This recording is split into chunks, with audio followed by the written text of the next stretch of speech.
On my daughter's birthday, my mother erased her from her own party just to put my sister at the center of everything. Walking into that party, I honestly thought the worst thing that could go wrong was the cake being late. I was worried about the candles, about whether my daughter would like the dress I bought instead of the one she had sent me in a link, about if the playlist would work on the speakers in that rented room. Normal mom stuff. I definitely did not expect to open the door and realize my 21st birthday girl had been deleted from her own party, like she was some kind of typo my family decided to backspace. I had booked that room weeks earlier for my daughter, but my mother had insisted on helping with setup that afternoon, since I was still picking up last-minute things with my daughter.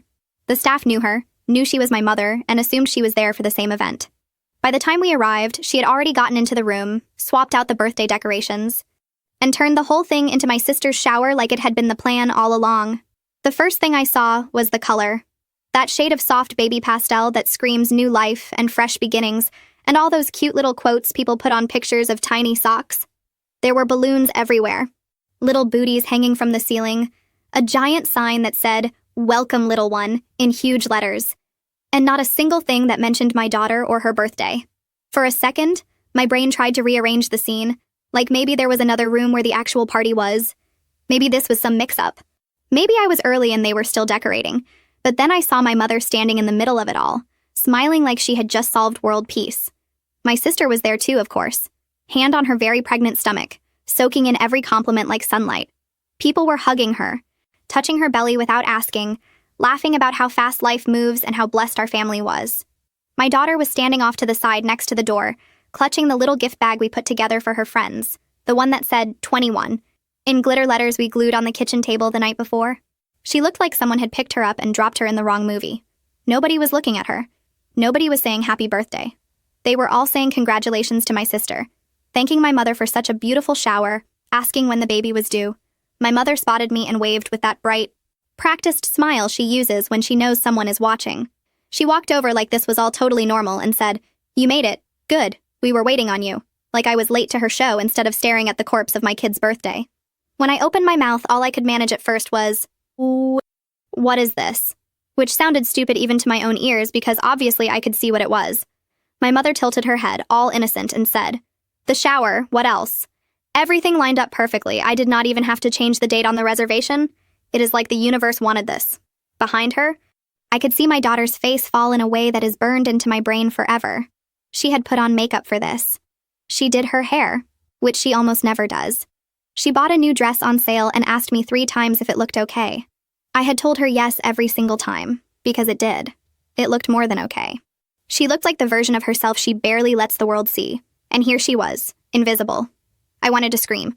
I also wanted to rip every pastel balloon off the wall and pop them with my bare hands. Instead, I took a breath that tasted like dust and frosting and said, "You knew this was her birthday party. You knew this room was reserved for her." My mother shrugged, like I had asked if she remembered to bring ice. "We talked about this. A baby is a blessing. A birthday happens every year. We have to prioritize what matters most. Anyway, she is young. She does not need all this. She will understand one day when she has kids of her own." She said it loudly, too, like she was already performing for the tiny crowd gathering around us. I swear I heard someone hum in agreement, as if she had just shared a wise life lesson and not stomped on her granddaughter's feelings in front of everyone. My daughter caught my eye for half a second, and I could see her lining her face with that numb expression she uses in family gatherings when my mother forgets she exists. Her shoulders were tight, her chin dropped just enough that only I would notice, and her hand kept twisting the handle of the gift bag until the paper started to tear. She mouthed, "It is fine," which somehow made it worse. I know her. "It is fine," from her usually means, if I act like this does not hurt, maybe it will hurt less later when I am crying alone. So I did the only thing I could think of that did not involve setting something on fire. I pulled my phone out of my bag and stepped into the hallway, ignoring my mother calling my name. My hands were shaking so much I almost dropped the phone twice. I scrolled to the contact that still said "Old Boss," even though I had not worked for him in years, and hit call before I could overthink it. When he picked up and said my name, I almost cried with relief. I told him I was at the event hall. I told him what my mother had done. I told him my daughter was standing in a room celebrating a baby that was not even born yet, on a day that was supposed to be hers. And I asked if there was any chance at all, that there was another space open tonight. He went quiet for a second, and I could hear him clicking something on a computer. Then he said, "There is a small room in the back. It is not fancy. It is usually for training sessions and corporate stuff. but I can have someone throw some tablecloths on and find you a cake if you are okay with something simple. I said I did not care if it was decorated with leftover seasonal napkins and a candle stuck in a muffin, as long as my daughter had something that was hers. I authorized whatever cost he mentioned without even listening properly. Yes, I know that was reckless. No, I do not regret it. I went back into the main room, where my mother was telling some aunt how amazing it was that everything had just fallen into place. She stopped mid-sentence and grabbed my arm hard enough to leave marks when she saw me heading toward my daughter. "Where are you going?" she hissed through a smile. "You are not going to start drama here. This is a sacred moment." The audacity of calling this mess sacred almost made me laugh. I told her quietly that I needed my daughter for a minute and that she should keep enjoying her shower since she clearly wanted to. My mother tightened her grip and whispered, "Do not make me the villain in front of everyone. You always do this." I pulled my arm free and walked to my daughter. I whispered in her ear, "Come with me, okay? Trust me." Her eyes were glossy, but she nodded. She has always trusted me more than anyone, which is exactly why this whole thing cut so deep. We slipped out of the room while people were busy asking my sister if she had picked a name yet. Nobody even noticed us leaving, except my mother, who kept glancing at the door like she was trying to decide whether to follow or let us go. She chose her audience. The small room in the back looked exactly like what it was, a space where people sat in stiff chairs to watch boring presentations about policies and goals. The tables were plain, the chairs were ugly, and the walls were bare. There was a faint smell of coffee and cleaning supplies, but someone from the staff had moved quick. There were simple white cloths on the tables, a small stack of paper plates in the corner, and a round cake sitting in the middle of the main table with "Happy Birthday" written in shaky icing. There were candles, too, the kind you buy last minute at a store and hope for the best. My daughter froze in the doorway and covered her mouth with her hand. For a second, I thought maybe I had messed up, that this would feel like a sad consolation prize, like eating leftovers in the kitchen while everyone else had a feast. Then she turned to me with tears spilling down her face and said, "You did this? For me?" I wanted to say, "Of course, always," but my throat closed up. I just nodded. She walked into the room slowly, like she was afraid it would disappear if she moved too fast. I watched her run her fingers along the edge of the table, touch the candles, stare at the cake like it was some kind of miracle. It was not fancy, but it was hers. I called a few people quietly. My cousin, who always rolled her eyes at my mother's theatrics, my friend from work who my daughter liked, a couple of relatives who still remembered that my daughter existed as a separate person and not just the older sister. I explained quickly what was happening and told them they did not have to choose sides. But if they wanted to say happy birthday to my daughter, there was a room in the back. Some came, some did not.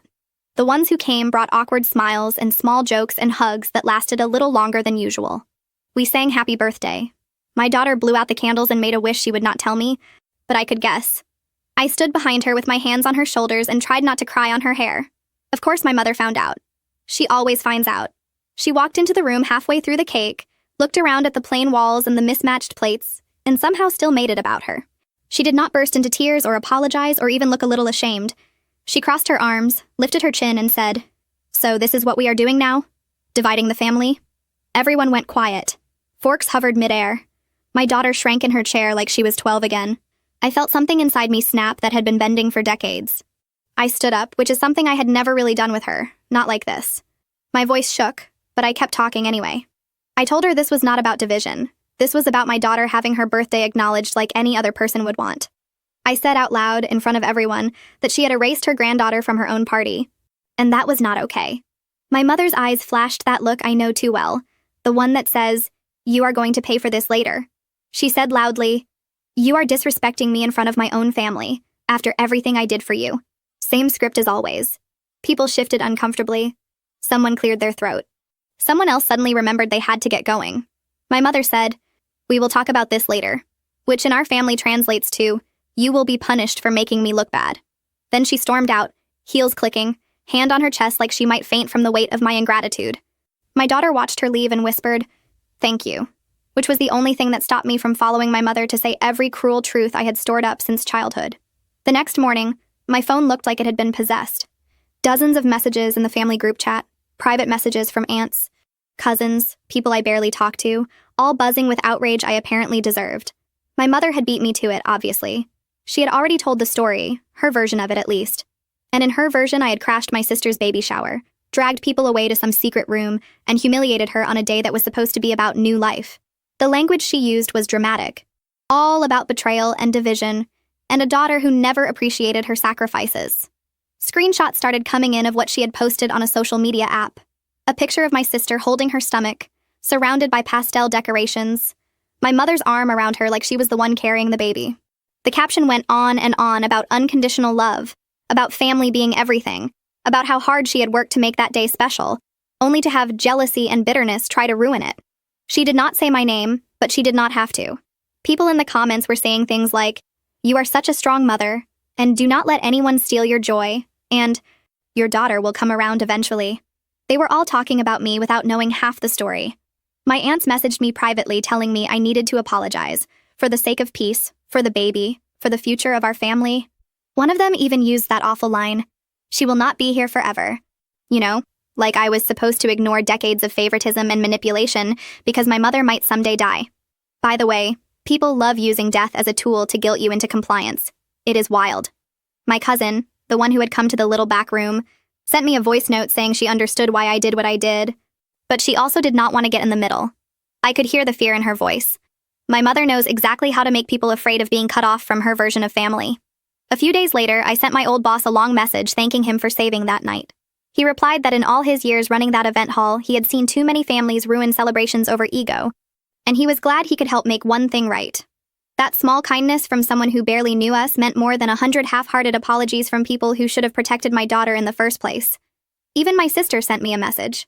It was long and strangely neutral, full of phrases like, "I did not know about your plans.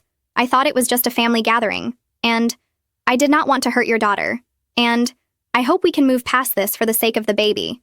She never actually admitted that she knew the date, the reservation, the fact that my daughter was supposed to be celebrated that night. It was vague enough that she could wriggle out of responsibility if anyone showed the message to my mother.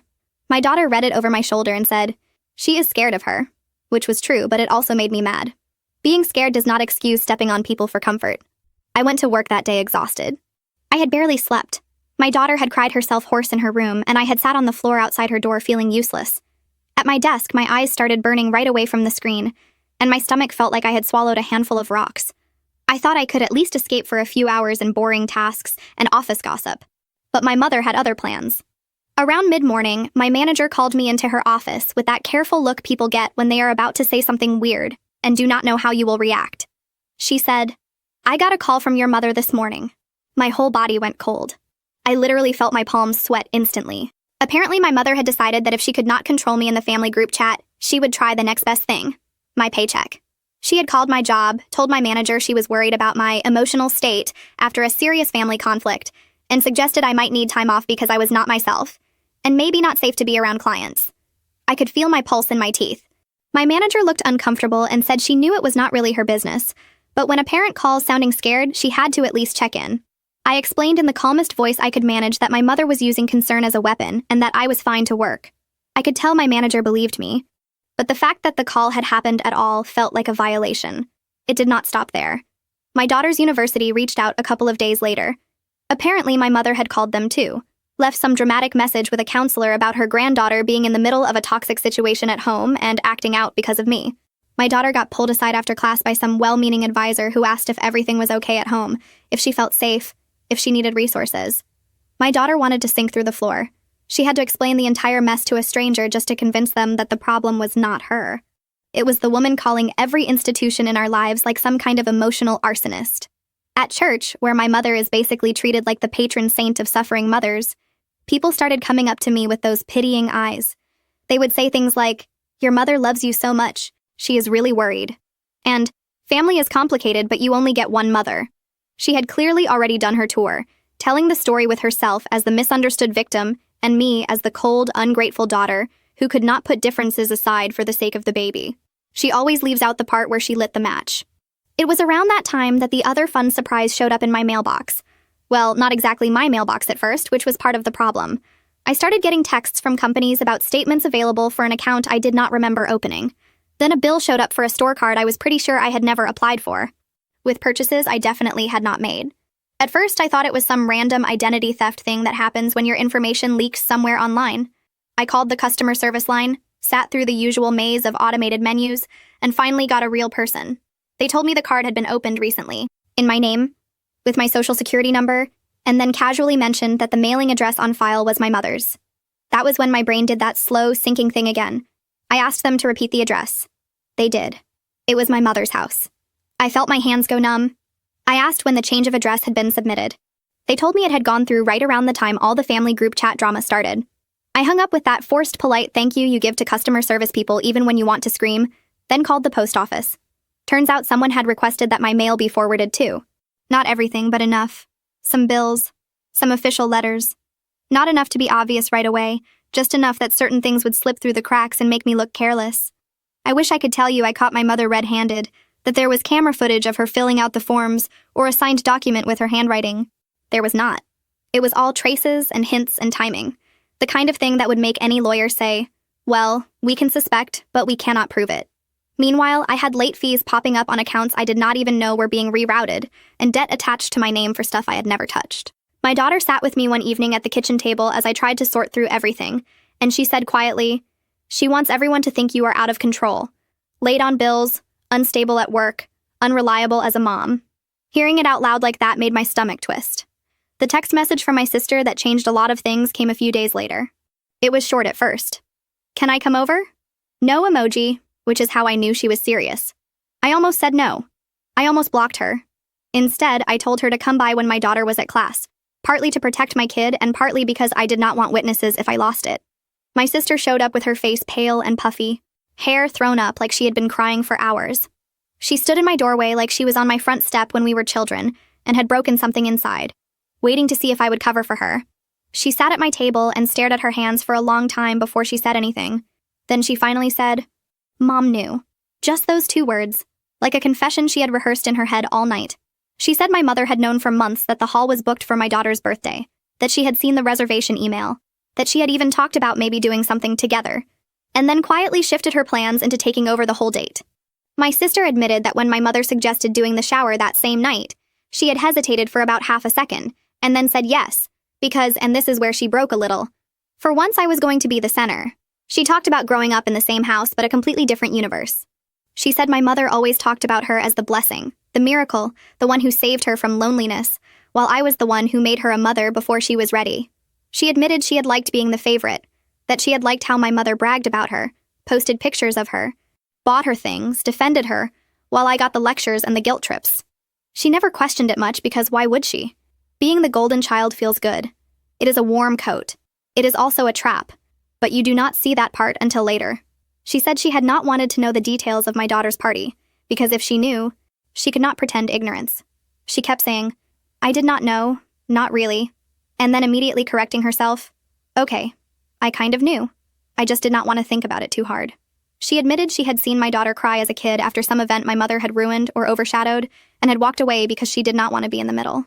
Now, pregnant with her own child, she suddenly realized she might be raising another kid inside this same mess, with my mother ready to repeat the pattern the moment the baby did not perform to her expectations.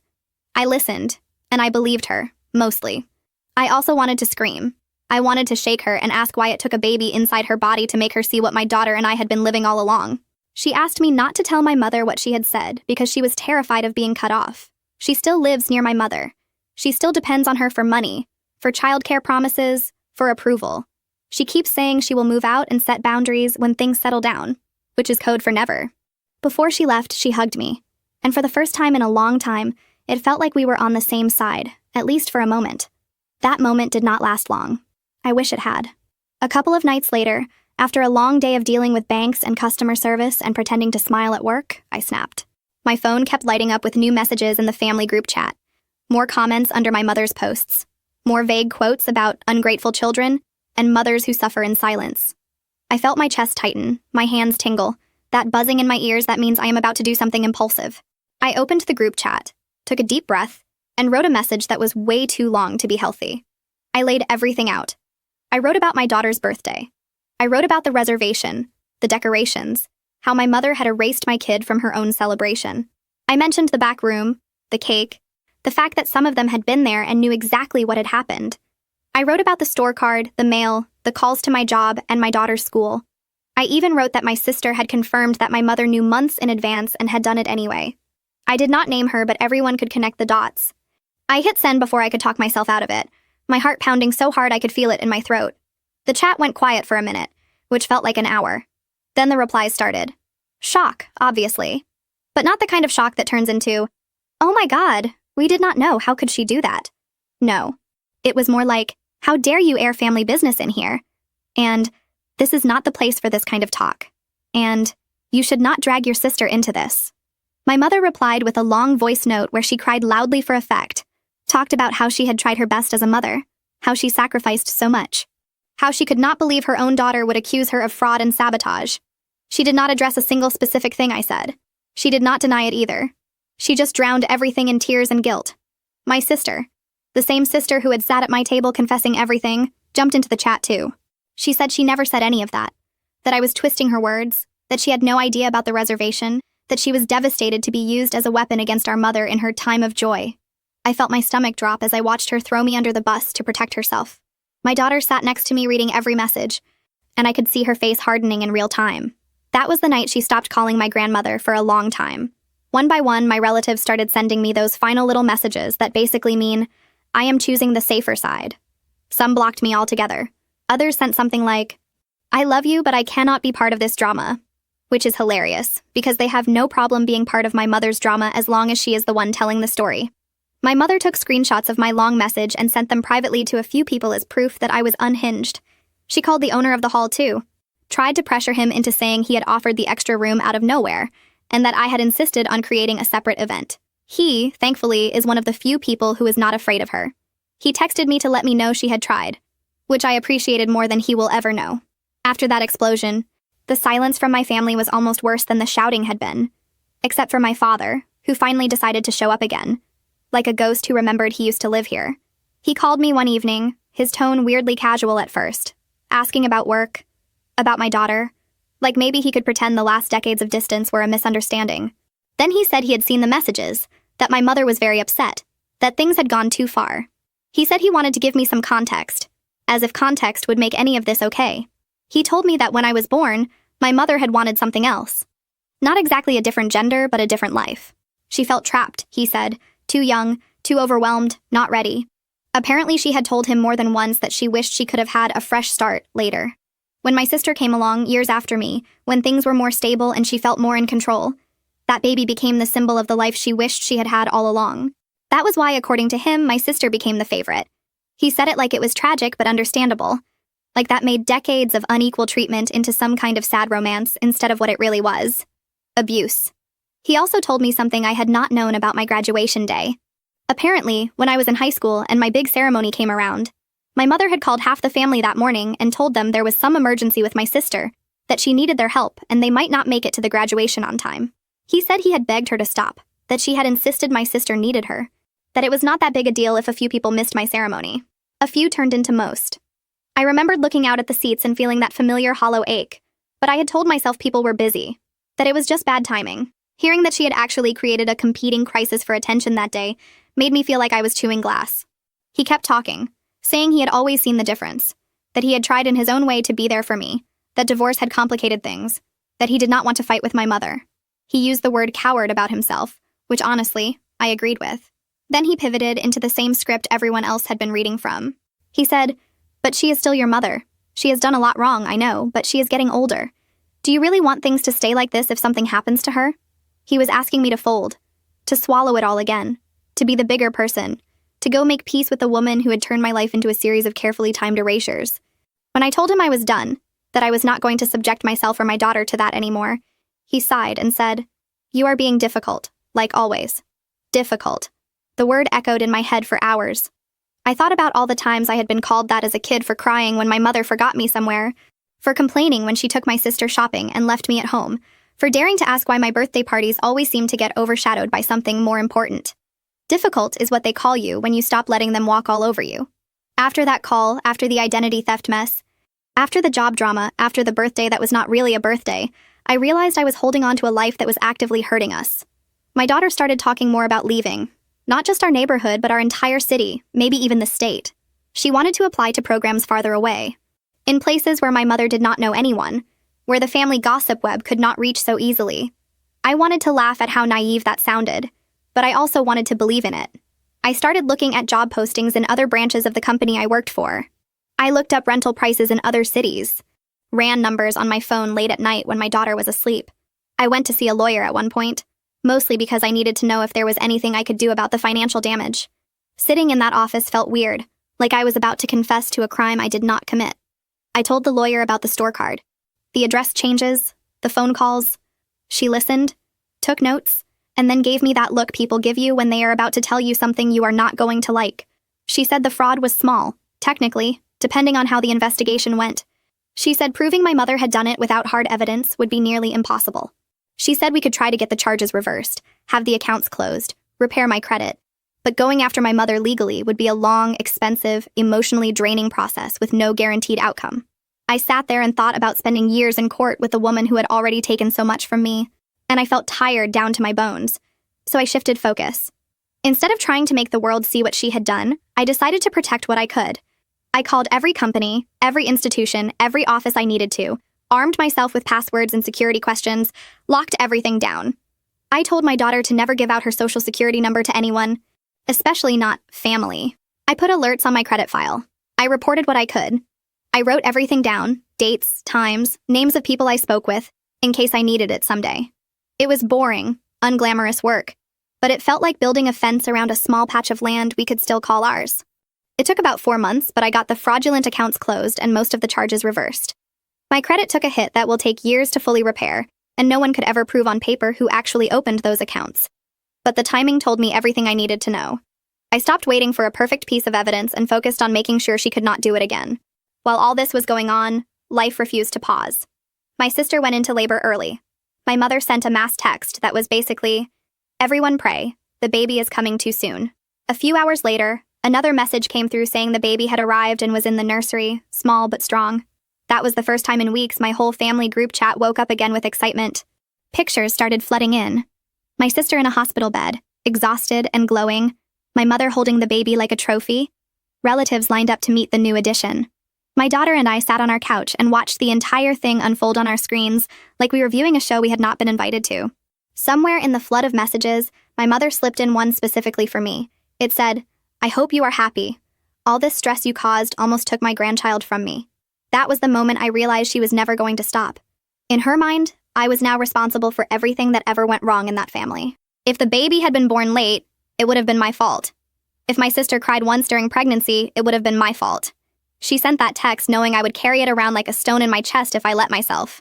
I turned my phone off and told my daughter we were going out for ice cream, because I needed to do something normal before I exploded. We were not invited to meet the baby, by the way. Not at the hospital, not at home later. My mother posted pictures of 4 generations together online, even though I was very obviously missing from the photos. In one of them, I could tell by the angle that I had been there originally, standing at the edge of the frame at some older event, and she had cropped me out to make it look like it had always been them. That was a special kind of burn. My daughter saw it and said, "She is rewriting history." She was right. My mother was building a world where we barely existed, and everyone around her either went along with it or pretended not to notice. That was when my daughter started applying seriously to transfer programs and universities in other states. She spread brochures across our small kitchen table, filled out applications late into the night, wrote essays about resilience and challenge without ever using the word grandmother. I filled out forms for internal transfers at my job, reaching out to a branch in a different city that had an opening, even though it meant a lower position and a pay cut. We started quietly selling things we did not need, putting money aside, making plans. We did not tell anyone. We did not post anything. It felt like building a life in secret, which is funny when you think about how loudly my mother lived everything online. A few weeks before we were supposed to move, my sister showed up again. This time she had the baby with her, strapped into one of those carriers that makes them look even smaller than they are. She had dark circles under her eyes, hair half brushed, that look new parents get when they realize sleep is now a luxury. She said a relative had told her we were leaving and she could not let that happen without saying something. She did not call ahead. She just showed up, knocked, and stood there on my front step with tears already running down her face. We sat in my living room. The baby slept, making those little squeaky newborn noises that tug at something soft inside you no matter how hard you try to stay guarded. My sister held him like a shield and cried. She said she finally understood what it meant to have your child be the center of your world, and that the thought of someone doing to him what my mother had done to me and my daughter made her sick. She admitted she had let herself be used as a weapon against us for years, because it was easier than stepping out of the warm circle of favoritism. She said she was sorry, really sorry this time, not the kind of sorry you say because you got caught, but the kind that makes your whole body shake. She also said she could not leave, not yet. She depended on my mother's help, on the extra money, on the babysitting she had been promised, on the roof my mother kept over her head when her own choices fell apart. She said my mother had already told her that if she chose us, she would be on her own. She was not ready to risk that. Hearing her say that out loud hurt more than I expected. I understood it, and I hated it at the same time. I realized I could not drag her out of that house or that dynamic. She had to decide to walk out on her own, and maybe she never would. I held the baby once. He was light and warm and smelled like that mix of milk and baby lotion and something impossibly new. I looked at his tiny face and thought about my grandmother, my mother, me, my daughter, my sister, all these women and one little boy tangled up in this family web. I wanted better for him, but I also knew wanting is not enough. My sister left a while later, clutching him close, promising to call, to visit, to send updates. I walked her to the door and knew in my gut that whatever future relationship we had was going to happen on my terms this time, not on my mother's. My sister kept her promise in a strange, halfway kind of way. Every few months I get a photo of him, usually with a short caption like, "thinking of you," or "he asked about his cousin." No words about our mother, no explanations, just pictures of a little boy growing up in a house I used to know. I save them in a folder on my phone I do not show anyone. Maybe one day he will ask about me and she will tell him the truth. Maybe she will not. Either way, I hope he gets to be a kid without carrying anyone else's weight. Moving was not some magical escape. I wish I could say crossing state lines broke the spell and we woke up healed. In reality, it was a mess. The new branch of my job could only offer me a lower position. I took it anyway. We packed our lives into a rented truck, the smaller size, because I could not afford the bigger one. My daughter said goodbye to her friends, to a job at a small store she kind of liked, to streets she knew. We drove for hours to a city we had only seen in pictures and one quick visit for my interview. Our new apartment was smaller, farther from everything, with thin walls and old plumbing. It was ours, though. Ours in a way that no space near my mother's house had ever really been. The first few months were hard. I worked extra shifts when people called in sick, even when my back hurt and my feet felt like they were on fire. My daughter worked part-time at a coffee shop near her campus, coming home smelling like beans and pastries. We compared schedules at the beginning of each week, just to figure out when we could sit down together for an actual meal. Sometimes our dinners were just canned soup and toast, eaten at the counter between study sessions and laundry loads. It was exhausting. It was also, and I cannot believe I am saying this, peaceful in a weird way. There was no surprise knock on the door from my mother, no random drop-ins, no constant fear of running into her at the store. For a little while, it felt like we might really disappear from her radar. Months went by with only a few stray texts from relatives. We started building small routines, Saturday mornings at the park, Sunday afternoons doing laundry and half watching some show while folding clothes. My daughter made a couple of friends on campus. I learned the names of my new coworkers. It was simple and ordinary and so different from the constant emotional roller coaster of my old life that I almost did not trust it. Then, of course, the internet found us again. Or rather, my mother used it to reach into our new life. My daughter came home one day looking pale and angry in that particular way that means some awful thing has happened online. She shoved her phone at me and said, "Look." There it was, a profile on a social media app with her picture as the profile photo, taken from some older family event. The bio said things like, "Too busy for family but not for parties." And the posts were all ugly little quotes and comments about selfish children who abandon their elders. A few posts were clearly about me, about a mother who did everything and got stabbed in the back. But the profile itself was under my daughter's name. People from her university had found it. Some thought it was a joke, others did not. A girl from her class had commented something like, "This is so messed up. Why would you say that about your grandma?" My daughter had to explain that it was not her account, that someone was impersonating her. You would think that would be obviously believable. But people love drama. They love a villain in their immediate circle. A few believed her. A few did not. Either way, the damage was done. The doubt was in the air. We reported the profile, of course. We sent screenshots, filled out forms, waited for some invisible team to review it. The account would disappear for a while, then pop up again with a slightly different name or a new picture. It was like whack-a-mole with our sanity. My daughter started withdrawing. She stopped going out with her new friends. She skipped a couple of classes. She did not want to be in any photos anymore in case they got stolen. One night she sat on her bed and said, "Maybe she is right. Maybe I am a bad granddaughter for leaving." My heart broke in a whole new way. Eventually, after months of reporting and blocking and screenshotting, the account stopped popping back up. Whether my mother got bored, got scared, or just found a new way to twist the knife, I will probably never know. All I know is that one day the fake posts went quiet, and that silence felt like breathing room. That was the point where I realized we were out of our depth emotionally. We could not just power through this like we had powered through everything else. We were both carrying so much shame and anger and confusion that it was bleeding into everything. So we found a therapist. Well, technically, my daughter found the therapist. She asked around on campus, got a recommendation, and then shoved the numbers into my hand, saying, "We need this. Both of us." I almost said we could not afford it. Then I thought about all the money I had spent trying to patch up the damage my mother kept causing and decided this was worth more than any of that. About 8 months after we moved, I ran into someone from the old neighborhood at a grocery store in our new city. Pure coincidence, terrible timing. She recognized me right away and came over smiling like we were old friends, and before I could even answer her small talk, she said she had heard about everything with your mom and that it must have been so hard for me. She meant it kindly, I could tell, but the way she said it made it obvious she only knew my mother's version. I told her I was running late and walked out with my cart half full, my hands shaking while I loaded bags into the trunk. It hit me that even hundreds of miles away, my mother's story about me had learned how to travel. Therapy was not some instant healing montage, obviously. The first few sessions were awkward. I am not used to talking about myself in front of strangers without making jokes or minimizing everything. My daughter sat next to me, arms crossed, answering questions with one word at first. The therapist was patient. She asked about our family history, our roles, our patterns. When we described my mother, the way she had always controlled the narrative, the way she used love and guilt interchangeably, the way she stepped into our lives even when we moved away, the therapist nodded like she had heard all of this before from other people with different names in different cities. At one point she asked me, "What would it look like if your mother never apologized, never changed, never admitted anything, and you still had to build a life that felt peaceful?" I hated that question.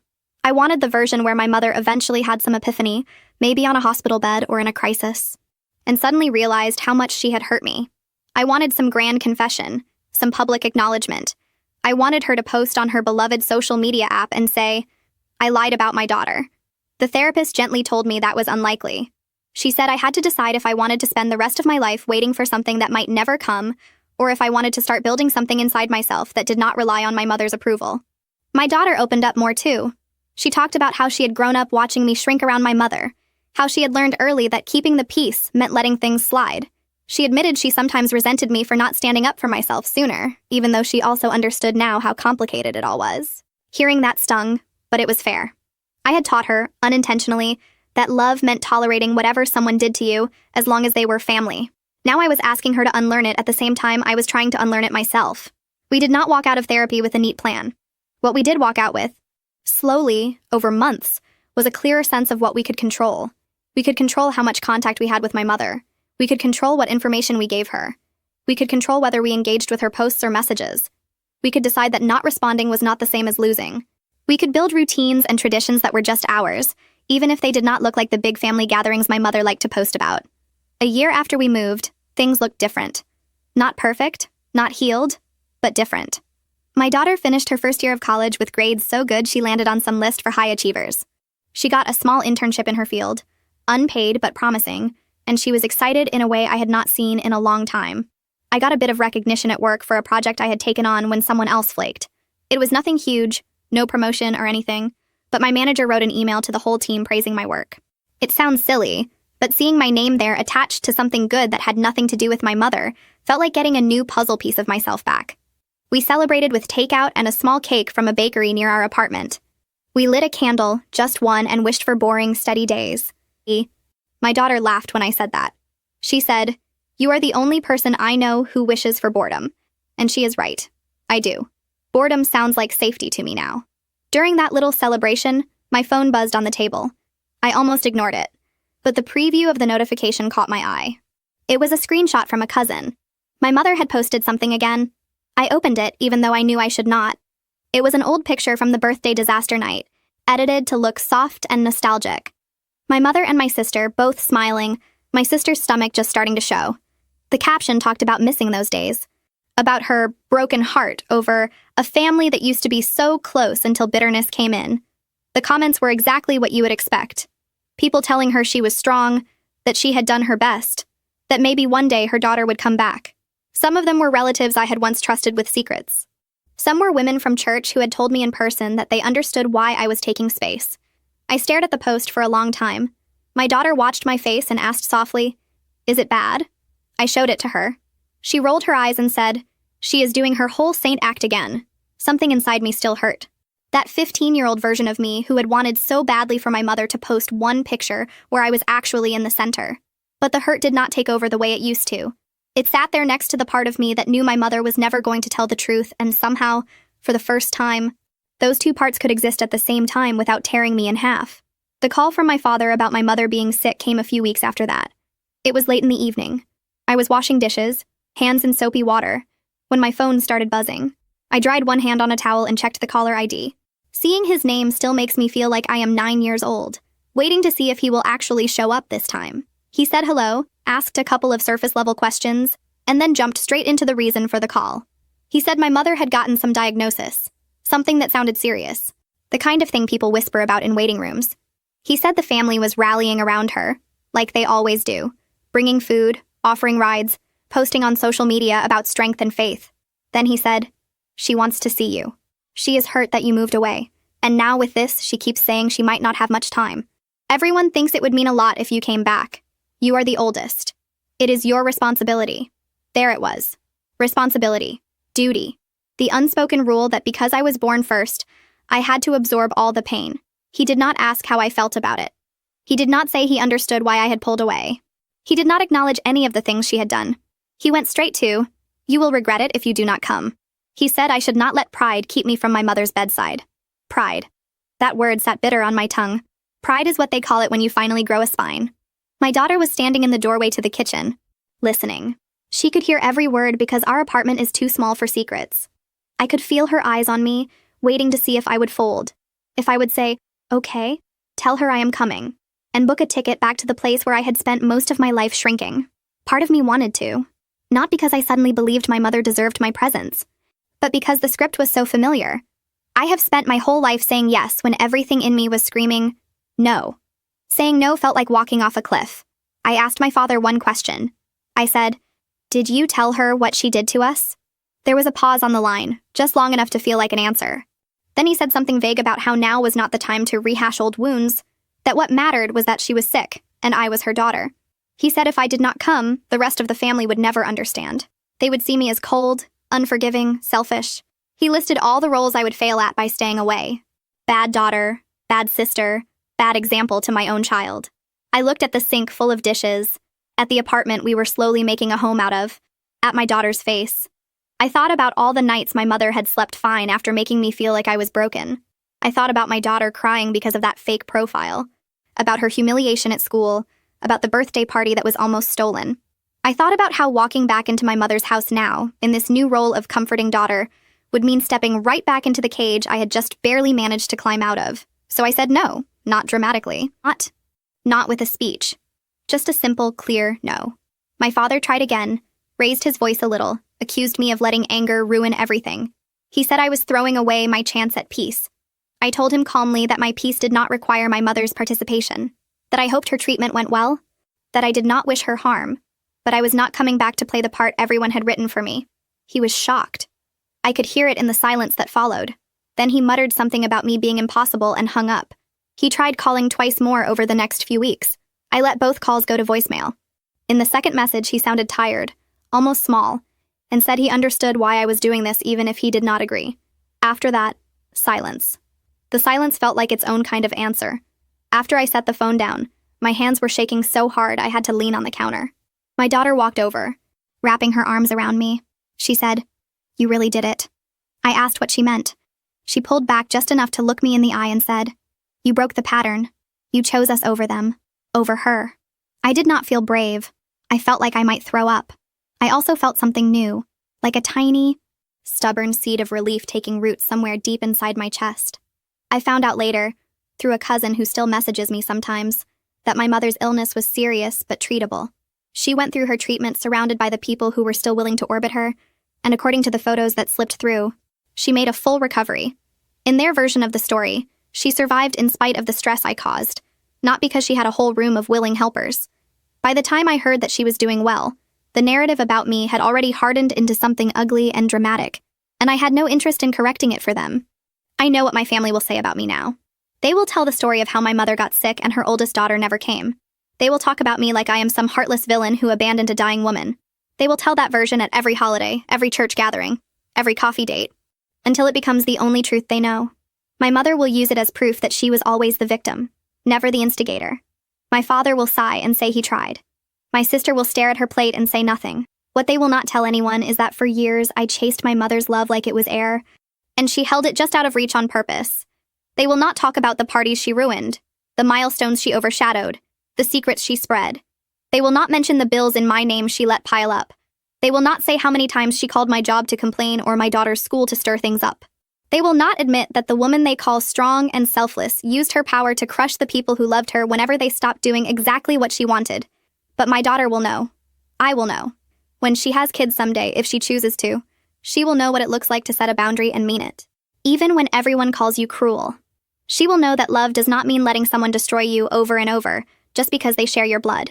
She will know that a family can be two people in a small apartment eating takeout and laughing about something stupid that happened at work, and still be more honest and kind than a whole room full of relatives at a big holiday table.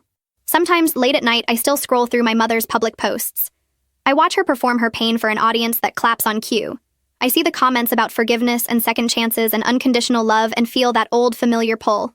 Then I look around at the quiet of our place, at the photos on our walls that we chose, at the calendar where we write down our own small plans. I remember that walking away from her was not about punishment. It was about survival. I used to think breaking the cycle would look like some grand gesture, a confrontation in front of everyone, a dramatic scene where I listed every terrible thing she had ever done, and she finally broke down and admitted it. Turns out it looked like packing boxes, signing a new lease, blocking a few numbers, going to therapy, telling my father no, and lighting a candle on a plain little cake in a back room no one else wanted.